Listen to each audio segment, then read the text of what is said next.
karena sesungguhnya ini tidak hanya perjalanan fisik tetapi perjalanan rohani. Maka perlu diingat bahwa perjalanan umroh ini jangan hanya mengedepankan tur fisiknya tetapi juga tur ukhrawinya.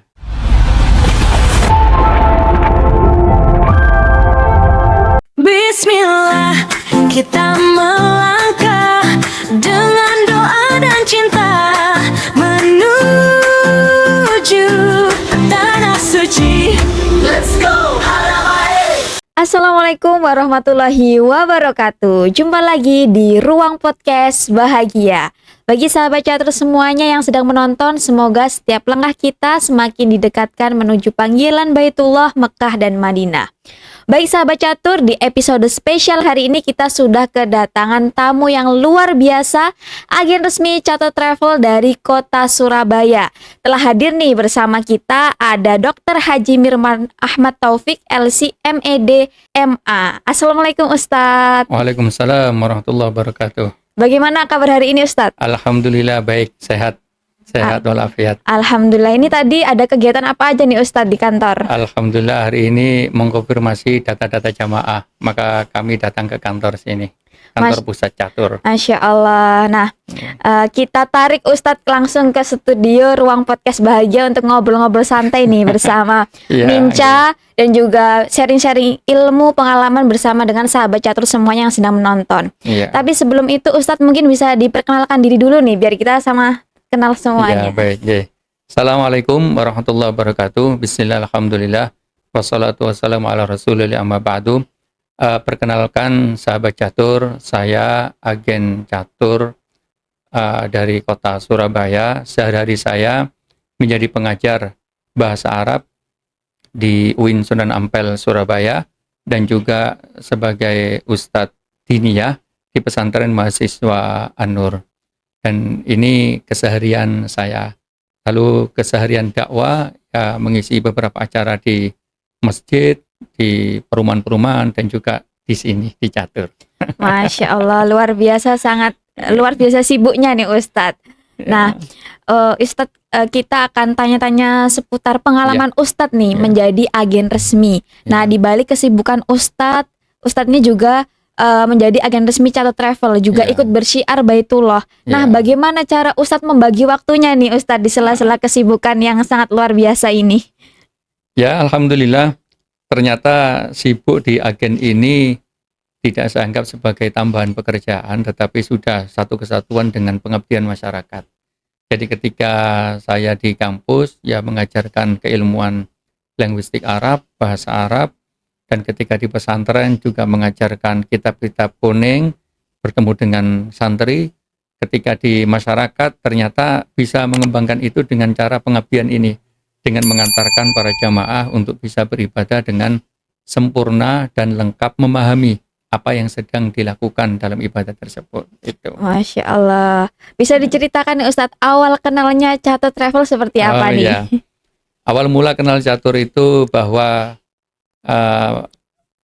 abah mertua saya, Profesor Dr. Haji Imam Ghazali Said, itu memiliki KPIH, namanya KPIHU Nur Takhobar, yang dulu dan operasional kesehariannya itu dipegang oleh Ustadz Hasan. Nah, tetap juga Ustadz Hasan memegang operasional itu, tapi kemudian umroh diinstruksikan saya harus memegang itu, karena selama ini saya hanya masih ngisi-ngisi manasik.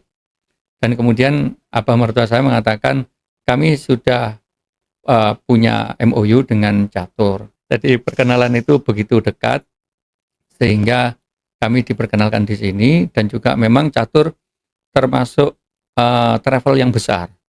Di Surabaya ini mungkin menempati tempat pertama, terkenal di tengah-tengah masyarakat. Sehingga kemudian kami dikenalkan, diantara oleh abah, sekalian langsung bawa jamaah dan berangkat waktu itu. Alhamdulillah pengalaman kami sangat menyenangkan dengan catur, dengan servis-servisnya, terutama dengan briefing-briefingnya, dan kita bisa memberikan yang terbaik bagi jamaah. Luar biasa sekali. Nah, pertama kali Ustadz bergabung menjadi Catur Travel nih, apa sih yang jenengan rasakan Ustadz? Baik, yang saya rasakan ketika gabung di Travel Catur bahwa kami ini sebagai agen tidak hanya menjadi seakan-akan makelar, gitu, makelar ya. Tapi kita benar-benar dilibatkan di dalam proses. Dan kami sangat terima kasih sekali dilibatkan juga di aplikasi, dilibatkan juga di dalam acara-acara catur, pembinaan, sehingga kami bisa mengikuti perkembangan apa yang terjadi di dunia perumrohan. Yang kadang biasanya kami seorang pembimbing itu tidak tahu tentang itu. Tetapi di sini kami dijelaskan bagaimana operasionalnya, bagaimana ini, sehingga ketika jamaah yang mengerti tentang umroh itu kami bisa memberikan wawasan yang lebih detail, lebih lengkap, sehingga jamaah tahu bahwa jamaah juga dilibatkan untuk mengetahui proses perjalanan ini memang benar-benar berjalan dengan yang direncanakan. Pertama kali Ustadz berangkat umroh bersama catur di tahun berapa nih Ustadz? Di tahun 2025. Kami saat itu 2026 awal Januari. Prosesnya mulai 2025. Kami dengan beberapa jamaah keluarga yang ikut bersama catur dengan membawa moto saat itu khataman hadis Arba'in Nawawi. Jadi alhamdulillah dengan syiar khataman itu kami mendapatkan jamaah satu grup, lalu bisa berangkat bersama. Jadi pengajian itu kami mulai sejak awal kita ketemu di mana? Di Juanda. Sudah kami mulai sampai nanti setiap di bus kami mulai ngaji-ngaji itu. Dan ketika makan bersama itu kan ada space untuk bersama-sama juga kami mulai, dan alhamdulillah mereka senang sekali, tidak hanya umroh tetapi juga mendapatkan ilmu, mendapatkan wawasan, terutama ketika mengarungi jejak-jejak Rasulullah SAW. Awalnya muncul ide ada sekelompok jamaah dengan tema seperti itu, apa awalnya ceritanya itu? Awal idenya itu kan saya punya jamaah ngaji. Orang-orang umroh itu cenderung yang dibahas itu seakan-akan ngelencer, rekreasi. Umroh aku yang penting sangune akeh. Nanti jok lali apa jenenge blonjo nang apa setengah M. Setengah miliar, setengah M itu ya. Itu dan lain-lain lah. Akhirnya ketika kami diskusi dengan Abah, dengan yang lain-lain, ya kalau bisa umroh itu kesempatan mereka istirahat. Tapi istirahat mereka kan istirahat dari pekerjaan. Tetapi rohani mereka sebenarnya sangat kosong. Maka di saat itulah kesempatan kita untuk memberikan wawasan. Lah wawasan rohani yang paling tepat menurut kami ya hadis Arba'in Nawawi sebagai bekal untuk kehidupan sehari-hari. Dan alhamdulillah saya pribadi dapat sanad hadis Arba'in itu sampai ke Imam Nawawi. Dan hadis-hadis sahih sampai kepada Rasulullah, sehingga itulah ketika jamaah ini ikut kami umroh dengan paket khatam Arba'in Nawawi, mereka juga saya buatkan terjemah Arba'in Nawawi dan juga sanad hadis Arba'in langsung kepada sampai bersambung kepada Imam Nawawi. Masya Dan Allah. ini ya moga menjadi tambahan keberkahan bagi para jamaah. Nah ini baru saya dengar nih Ustadz, umroh dengan tema seperti itu. Biasanya ada yang rombongan misal yasinan satu RT. Nah ini rombongan khataman hadis ya, luar biasa. Nah mungkin bisa diceritakan nih Ustadz pengalamannya Ustadz ketika membersamai jamaah waktu itu seperti apa? Ya alhamdulillah ketika membersamai jamaah berangkat lengkap, pulang lengkap. Nah itu yang paling utama sebenarnya.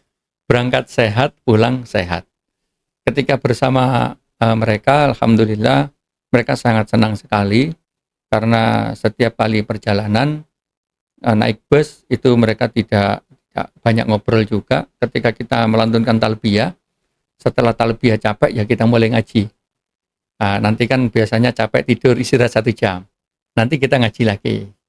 Intinya bahwa dengan ngaji itu dan membuka tanya jawab, ya saya buka terus terang. Bapak Ibu kalau saya bisa saya jawab. Kalau enggak ini PR saya tanya kepada para kiai.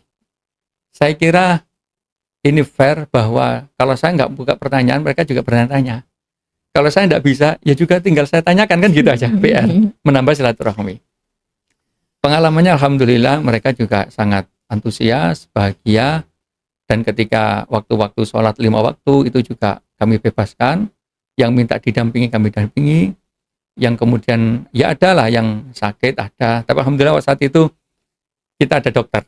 Jadi jamaah saya ada satu dokter, bahkan juga memeriksa, ada waktu itu di Catur juga meninggal, dan alhamdulillah juga direkomendasikan resep dan lainnya, ya walaupun qadarullah harus meninggal di sana, mungkin itu cita-citanya, tapi secara keseluruhan pengalaman kami dengan Catur sangat terlayani dengan baik. Bahkan yang bagi jamaah heran itu bahwa ketika datang di Jeddah, loh, yang nyambut kami itu petugas dari Mesir.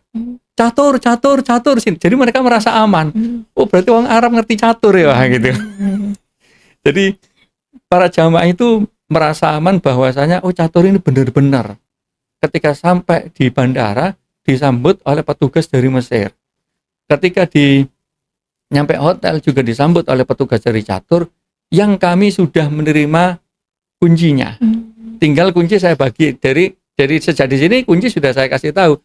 Kelompok ini kamar ini, kalau tinggal saya kasihkan. Akhirnya ke kamarnya masing-masing, bahwa mereka merasa yakin bahwa Catur benar-benar memberikan pelayanan yang terbaik. Itu.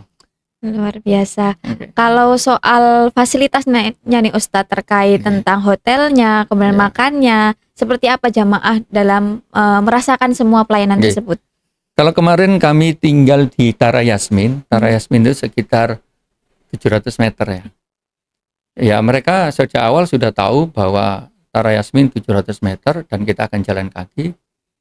Dan para jamaah bersyukur sekali, alhamdulillah bisa di sini. Karena orang yang hotelnya jauh-jauh, berhenti taksinya juga di depan Tara Yasmin, mau putar balik. Ternyata ya hotel yang jauh, yang kemudian menggunakan taksi, katakan milih yang lebih murah gitu ya, kan hotelnya jauh kan taksi, berhentinya juga di kita. Ternyata kita di sini juga alhamdulillah, dan setelahnya itu hotel-hotel ya sudah di sekitar Tara Yasmin ya, sekitar 500, 600, 700 itu. Bahwa para jamaah sangat puas ketika di Mekah karena bisa jalan kaki. Jam 3, jam 4 pun tidak merasa takut untuk datang ke Masjidil Haram. Senang. Apalagi ketika di Madinah itu di Karam Group itu, jadi keluar belok kanan sudah pelataran masjid. Jadi sudah senang sekali, alhamdulillah tidak sampai 100 meter sudah pelataran masjid.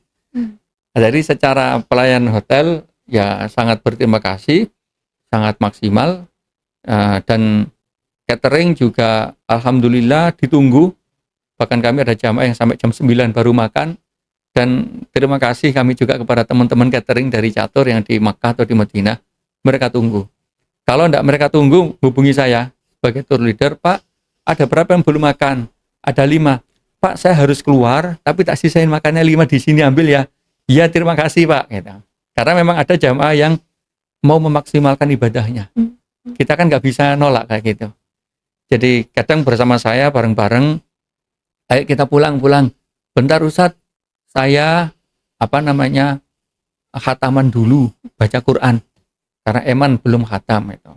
Mungkin ada yang tanya gini, Ustadz, ada jamaah saya juga. Kenapa kita nggak ngaji di Masjidil Haram aja atau di Masjid Nabawi? Saya bilang, nanti saya yang ditangkap. Karena memang aturan di Masjid Nabawi, di Masjidil Haram, tidak boleh ngaji. Yang ngaji, yang sudah punya sertifikat ngaji, yaitu para syekh itu. Kalau ada kumpulan-kumpulan, yasinan aja, jangan tanya jamaah. Pasti ditangkap, tidak boleh. Dengan begitu jamaah mengerti, ngajinya ketika hanya di dalam bus. Sama ketika kita setelah makan isya biasanya kan masih. Makanya lainnya sudah makan semua, tinggal grup kita yang makan. Jadi ada kesempatan untuk menyampaikan materi-materi yang belum tersampaikan. Itu. Baik. Nah mungkin Ustadz juga bisa menceritakan nih kisah-kisah jamaah yang inspiratif selama Ustadz mendampingi jamaahnya. Okay. Ada juga jamaah yang petani, ikut saya itu petani, yang ya cerita bahwa saya itu dulu ikut di tempat lain tapi tidak banyak kegiatan seperti ini. Karena kalau di yang kemarin grup ngaji itu kan sering saya kumpulkan untuk ngaji. Saya bilang, daripada jenengan di sini tidur, ayo ikut ngaji gitu. Terus momen-momen tertentu selain ke Taif, kalau ke Taif kan bareng-bareng. yang merasa fisiknya mampu, kuat, ayo saya ajak naik ke Gua Hira. Minimal biar tahu gimana susahnya Rasulullah naik.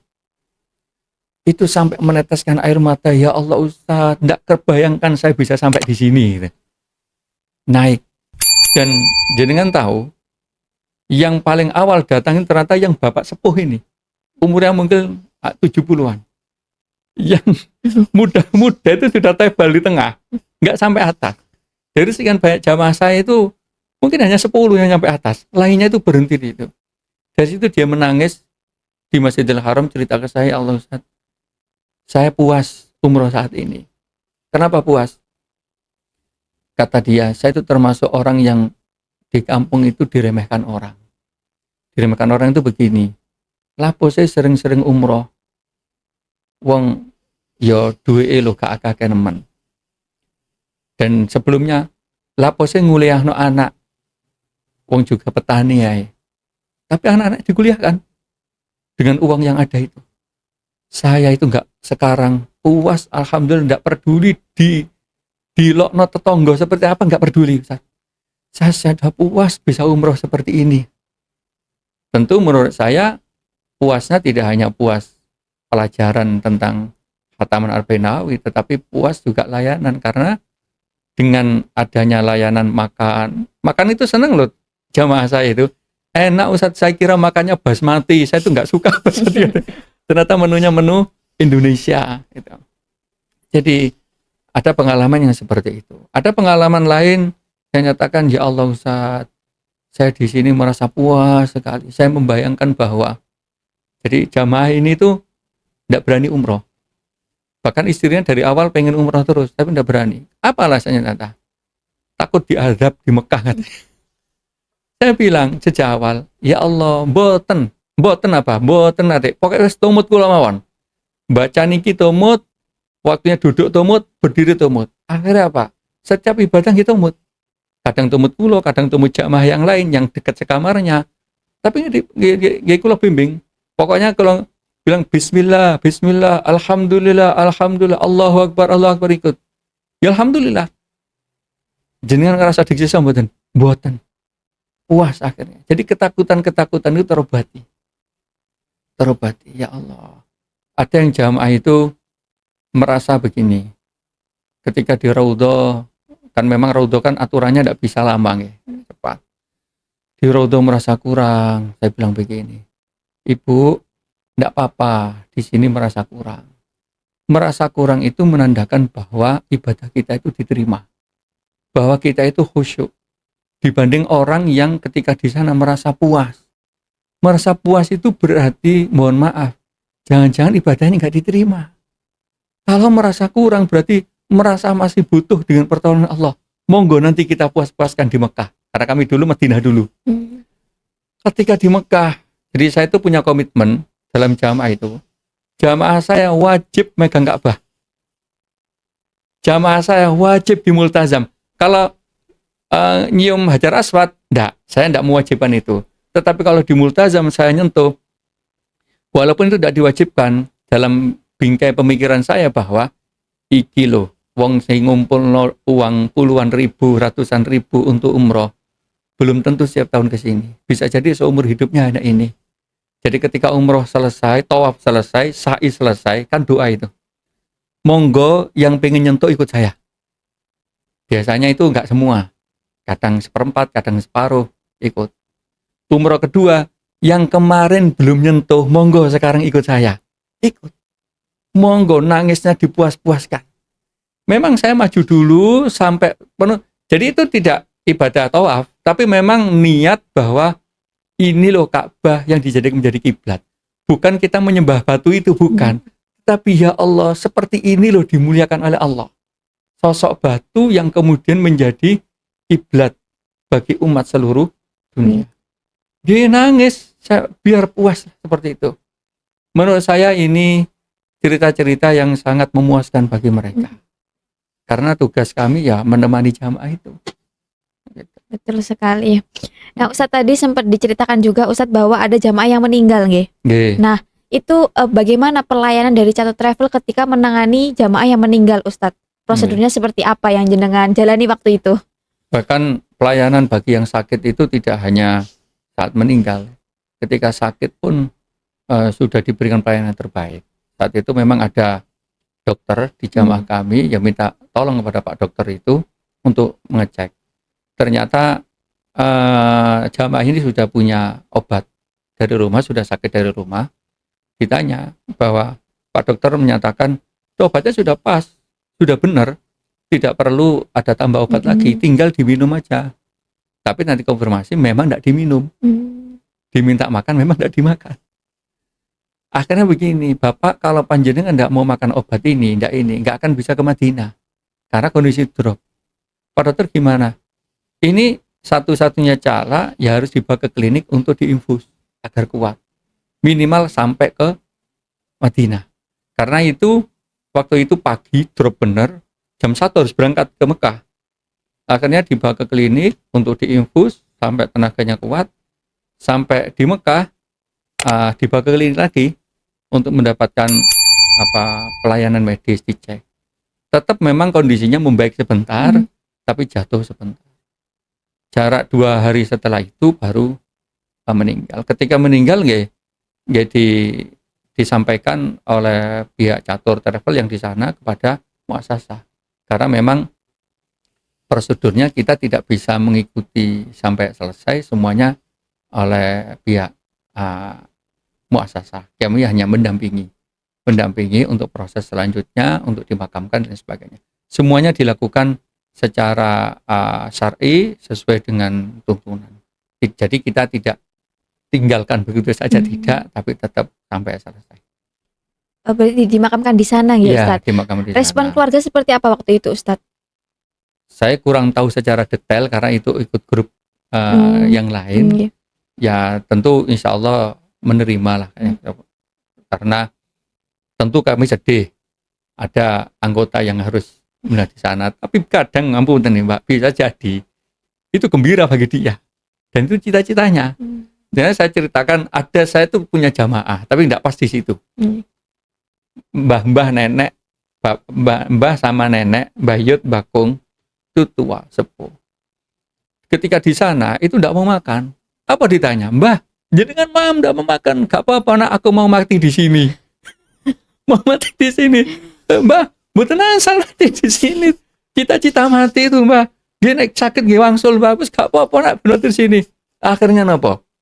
Semuanya kena flu, batuk, sakit, demam, 2 mbah ini sehat. Ya Allah, maunya mati malah tambah saya sehat. Artinya saya bukan masalah cerita ini bahwa memang ada sebagian jamaah itu yang cita-citanya meninggal di sana. Tapi ya jangan sampai kemudian menyalahkan tim travel ya. Karena kadang seperti itu, tapi yang jelas kami melakukan pelayanan yang terbaik. Walaupun punya cita-cita seperti itu, kami tetap kalau sakit ya harus dilayani. Tapi kalau sampai meninggal ya tetap kita layani. Nah, pihak keluarga tetap mendapatkan informasi yang terbaik dan sertifikat juga disampaikan, koper, pakaian semuanya kita berikan ke keluarga. Baik. Nah Ustadz, mungkin ada sedikit tips nih dari Ustadz terkait persiapan apa aja sih yang perlu disiapkan sebelum kita berangkat umroh, seperti obat-obatan dan persiapan kesehatan itu seperti apa Ustadz? Baik, utamanya kalau untuk masalah persiapan fisik, ya silakan obat-obat yang biasanya diminum disiapkan. Kemudian persiapan fisik, kalau biasanya tidak jalan jauh ya mulailah jalan jauh untuk menyiapkan fisik. Jadi kesehatan, makanan, kalau mau bawa makanan kering tempe atau serundeng atau apa ya monggo, tapi jangan terlalu banyak karena catur ini utamanya seluruh menunya menu Indonesia. Jadi hampir dipastikan semua suka. Kalau pengen menu Arab ya tinggal ke sampingnya gitu aja banyak. Itu secara fisik.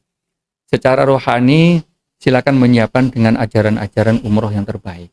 Karena sesungguhnya ini tidak hanya perjalanan fisik tetapi perjalanan rohani. Maka perlu diingat bahwa perjalanan umroh ini jangan hanya mengedepankan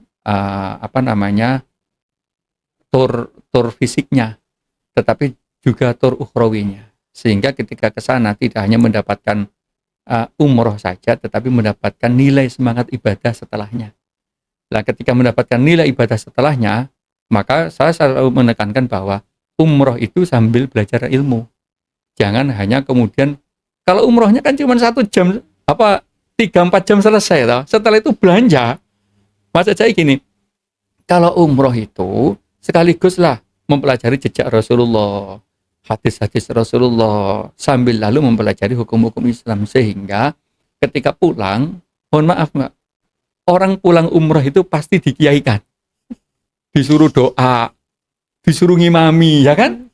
Sekarang loh, kalau nggak pernah belajar langsung ngimami itu kan gimana? Sementara yang lain sudah mondok, sudah gini, tapi hanya nggak bisa umroh, akhirnya nggak suruh ngimami. Maka menurut saya gini, ayo yang umroh sambil belajar ilmu. Belajar ilmu sambil ke catur, ya kan gitu. Catur menyiapkan itu. Betul sekali, realitanya di lapangan di masyarakat seperti itu ya Seperti Ustaz. itu. Jadi jenengan kalau karena gini, Mbak, doa, aku gak iso ndonga, gak iso aku. Akhirnya saya tuh kadang nuliskan doa, Bu. Ini Mbak, Abah, Umi, ini nggih doanya nanti, tapi ngapunten sangat jenengan hafalin. Jangan memutus kepercayaan orang. Jangan memutus harapan orang. Apa harapan orang itu? Jenengan doakan dengan hafal. Kalau jenengan kayak baca gini Bu, orang itu wis awalnya, wah aku jadi mantap, mau akhirnya gak mantap. Gara-gara apa? Baca. Maka jangan memutus harapan orang yang kadang pengen, ngapunten, anaknya dapat pekerjaan, anaknya dapat pasangan, anaknya dapat anak. Pun doakan aja dengan doa ini minimal ada sapu jagatnya. Tapi hafal. Ini kan apa istilahnya? Menjadikan orang lain husnudzon kepada Allah kan. Tapi kalau dia nolak, kemudian baca, kan kurang edukasi akhirnya. Orang yang datang tidak hanya untuk dapat zam-zam, tetapi dapat doa yang barokah, putus asa akhirnya kan, hilang harapan. Itu saya sampaikan. Jenengan umroh, harus gak boleh pencilaan loh ya. Jenengan sudah umroh, jaga aurat, gak boleh katakan cekak lagi. Saya bilang gitu. Sini di Mekah kok katakan cekak. Buang kata cekaknya. Beli daster jubah. Beli ini. Kenapa? Latihan di sini karena di rumah nanti nggak boleh kata cekak lagi. Lah sekarang ngeten ngapunten. Dia pulang umroh kok cek kata cekak. Kasihan orang yang datang minta doa. Lah edukasi semacam ini agar mereka setelah umroh meningkat derajatnya juga di mata masa. Ini enggak riya. Kalau menurut saya ini bukan riya. Kalau riya itu kan hanya ingin pujian, tetapi ini ingin meningkatkan derajat di mata Allah dan di mata masyarakat. Agar apa? Agar bahwa umrohnya ini benar-benar diterima oleh Allah. Nah, edukasi ini loh penting bagi kami untuk sampaikan kepada masyarakat. Umroh itu tidak hanya pamer-pamer aku lo umroh, saiki mulai, aku lo wis foto nonggone eskalator viral. Nah, enggak hanya itu. Ya boleh, tetap itu boleh, tetap jalan. Tetapi jangan sampai nilai yang ukhrawi ini ditinggalkan. Masya Allah, itu tadi sahabat catur perlu dicatat ya, persiapan kesehatan, persiapan rohani, dan juga persiapan ilmu Ustadz. Ya. Nah baik Ustadz, sampai di tahun ini nih, apa sih yang jenengan rasakan setelah bergabung menjadi agen resmi Catur Travel nih Ustadz? Yang saya rasakan aman, nyaman, bahwa insya Allah pasti berangkat dan kembali. Maka insya Allah di tahun ini juga masih sama Catur. Ada grup insya Allah saya di tanggal 15 Agustus. Monggo yang ingin khataman Arba'in Nawawi dan tanya jawab Islam lengkap di grup kami untuk bisa beribadah bersama-sama sambil mencari ilmu. Karena ketika perang kemarin terjadi itu saya lihat Catur dengan pengalaman 18 tahunnya tetap berangkat. Dan keistimewaan Catur menggunakan pesawat yang tidak transit. Lah yang tidak transit inilah yang aman. Karena yang rata-rata ditunda perjalanannya adalah yang transit. Dan itu kami tidak berani juga. Itu kan menggadaikan nyawa itu kalau sampai belok dulu ke Dubai itu kan. Kali ini kan langsung ke Jeddah. Jadi kami memilih bahwa memang Catur satu travel besar, sudah berpengalaman. Kedua, pesawatnya langsung, sendiri ke Jeddah ke Surabaya tanpa transit, dan itu membawa kenyamanan bagi jamaah kami, dan kemudian penyambutan pelayanan secara administrasi di bandara ataupun di hotel ketika datang, ketika berangkat, itu sudah terlayani semuanya. Dan konsumsi, saya tidak repot-repot menginstruksikan jamaah untuk membawa makanan cadangan, karena di sana sudah full makanan Jawa Timuran lah istilahnya itu. Kalaupun toh pengen yang makanan rusmendi apa, itu tinggal saya antar. Itu. Baik, luar biasa. Nih sahabat catur, jika sahabat catur pengen konsultasi langsung nih ke kediamannya Ustadz, harus datang ke alamat mana dan nomor teleponnya berapa nih Ustadz? Silakan datang di Pesantren Mahasiswa An-Nur Wonocolo. Kami ada di sana, atau ke nomor kami 0822 33 696 730. Saya ulangi, 0822 33 696 730. Insya Allah kami akan berangkat di 15 Agustus untuk khataman Arba'in lagi. Jadi niat kami adalah mendampingi jamaah, umrohnya diterima, dan pulang membawa ilmu manfaat. Masya Allah. Nah itu tadi sahabat catur bisa langsung dicatat nomornya dan juga alamatnya. Nah biar sahabat catur yang pengen ngaji bareng sama Ustadz Mirwan, pengen khataman juga sama Ustadz Mirwan, bisa langsung dimasukkan grup nanti sama Ustadznya. Jadi langsung aja dicatat nomornya. Nah terakhir nih Ustadz, untuk menutup perbincangan kita kali ini, mungkin bisa disampaikan nih pesannya untuk jamaah nih Ustadz, karena kita tahu di era sekarang yang dolar naik, ekonomi yang tidak stabil. Nah, pesan Ustadz seperti apa nih untuk meyakinkan jamaah biar tetap kuat mantep niatnya untuk menuju tanah suci? Jadi pertama begini, kalau memang sudah niat umroh, menurut saya dan keyakinan saya, jangan melihat harga. Artinya jangan melihat harga itu, insya Allah harga itu akan menyesuaikan. Artinya kalau uang, insya Allah kita bisa cari lagi. Tetapi kesempatan itu adalah kesempatan emas. Dan perlu diingat bahwa memang saat ini karena dampak perang, dampak kenaikan dolar, memang sangat logis umroh itu naik harganya. Jadi ngapunten sekali, saya bukan promosi abal-abal nggih. Saya bukan umroh-umroh yang ditawarkan di Facebook, di mana yang harga 23, 24. Hitung-hitungan saya itu ndak matuk. Ndak matuk itu gini, dari mana bisanya gitu loh, bisa membayar itu semua. Maksud saya, panjenengan semua yang memilih umroh murah itu jangan sampai tertipu itu saja, karena jangan sampai sudah ngirim DP orangnya menghilang, akhirnya tidak jadi berangkat. Jadi atau sudah bayar full, malah kemudian pihak sana nggak bisa bayar hotelnya, karena mohon maaf, hitung aja sekarang harga dolar sudah 18.000. Kemudian aftur juga naik sedemikian rupa akibat dari perang di Iran itu sudah bisa tidak terelakkan. Maka kalau harga umroh hampir bisa dipastikan di atas 35, bahkan di atas 36, itu sangat wajar sekali. Dan mungkin bagi teman-teman yang punya niat umroh, kok mahal sekali naik, biasanya 33, 30 kan. Ya memang kenaikan itu terjadi. Nah, kalau sudah niat dan panjenengan punya uangnya, walaupun itu mohon maaf tabungan, bayar saja. Insya Allah Allah akan mengganti. Jadi Allah tidak akan menyia-nyiakan usaha panjenengan yang itu mengorbankan yang dipunya. Mohon maaf, Nabi Ibrahim itu disuruh mengorbankan anaknya loh. Kita hanya mengorbankan uang beberapa juta saja kan untuk menambah saja. Jadi ini mohon maaf, saya juga menjawab pertanyaan teman-teman yang mengundurkan diri gara-gara kenaikan harga ini.